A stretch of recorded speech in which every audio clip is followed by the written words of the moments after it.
Hello students, welcome to my channel Easy Studies by Preeti. Now we are going to do part 2 of chapter 1, that is development. In my previous classes I discussed about the difference between growth and development. Then we discussed about different developmental goals. Then we discussed about the mix of goals. Then we discussed about income and other goals.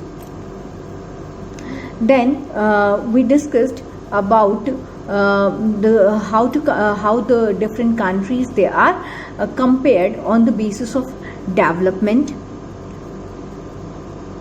All the criterions were discussed in that. How to take out the income of a country or per capita income. We discussed about some states also of India, means what is the criteria to be followed for development, what are things that are used to compare the states. Now today we will be discussing about the public facilities. When we talk about public facilities, we say that money in our pocket, it cannot buy all the things that we need to live well.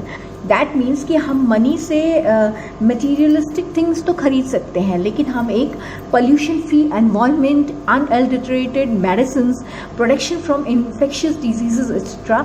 ये हमारे pocket में जो income है उससे नहीं खरीद सकते हैं.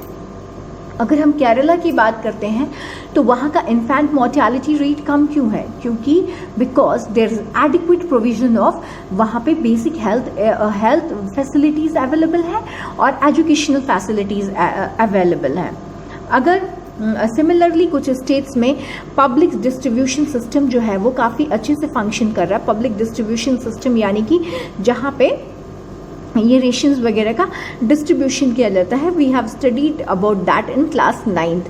फिर हम हेल्थ और न्यूट्रिशन के बेसिस पे भी लोगों के स्टेटस को मींस कंसिडर करते हैं, जैसे कि health and nutritional status of people in such states it is likely to be better. अब हम ये कैसे पता लगा सकते हैं कि एक एडल्ट पर्सन है वो अंडर नरिश्ड है या नरिश्ड है? तो उसको कैलकुलेट करने के लिए जो इंडेक्स अपनाया जाता है उसको हम कहते हैं बॉडी मास इंडेक्स और BMI.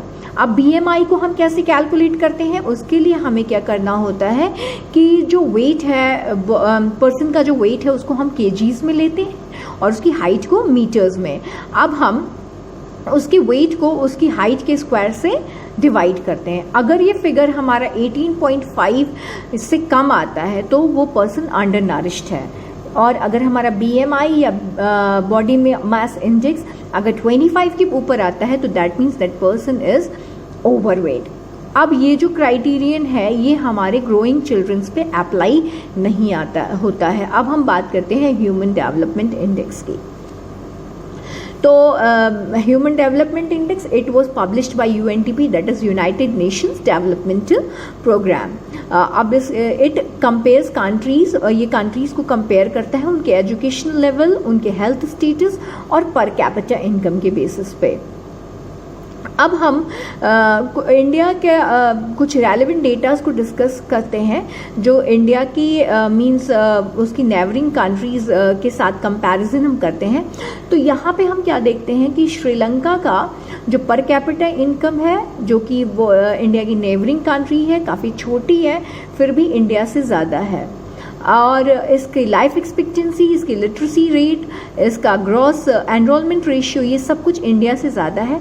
वहीं नेपाल की अगर हम बात करें तो नेपाल के केस में हम क्या देखते हैं कि पर कैपिटा इनकम इसका इंडिया का हाफ है, लेकिन यहाँ की लाइफ एक्सपेक्टेंसी बहुत कम नहीं है इंडिया से.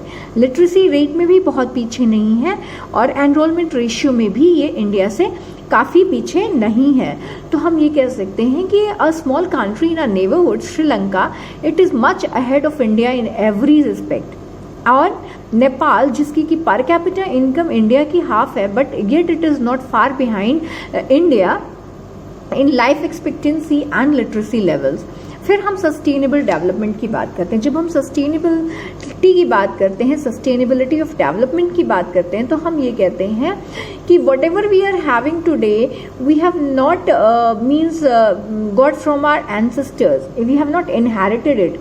rather we have borrowed it from our children, यानी कि हमने अपने आने वाली फ्यूचर से बोरो किया है। दैट मीन्स कि जो भी नॉन रिन्यूएबल स्टॉक है, नॉन रिन्यूएबल थिंग्स हैं, जैसे कि हमारा पेट्रोल हो गया, कोल हो गया, ये सारी चीज़ें स्टॉक में है, एक फिक्स स्टॉक में है, तो उनको इस तरह से एफिशिएंटली यूज़ करना है कि वो हमारे आने वाले फ्यूचर के लिए भी सेफ रह सकें। जैसे कि मान लिया कि हम लोग पेट्रोल कार्स की जगह हम लोग सोलर एनर्जी से रन करने वाली कार्स यूज़ कर सकते हैं, सोलर इलेक्ट्रिसिटी को यूज़ कर सकते हैं, सोलर एनर्जी को यूज़ कर सकते हैं, because that is renewable.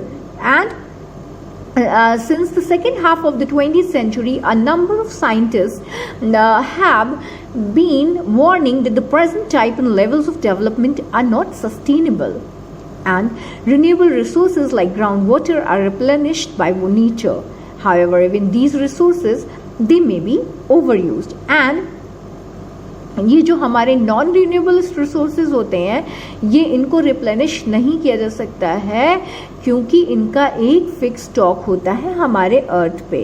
And we do discover new resources, but over time even this will get exhausted. Okay, so this was all for today's chapter.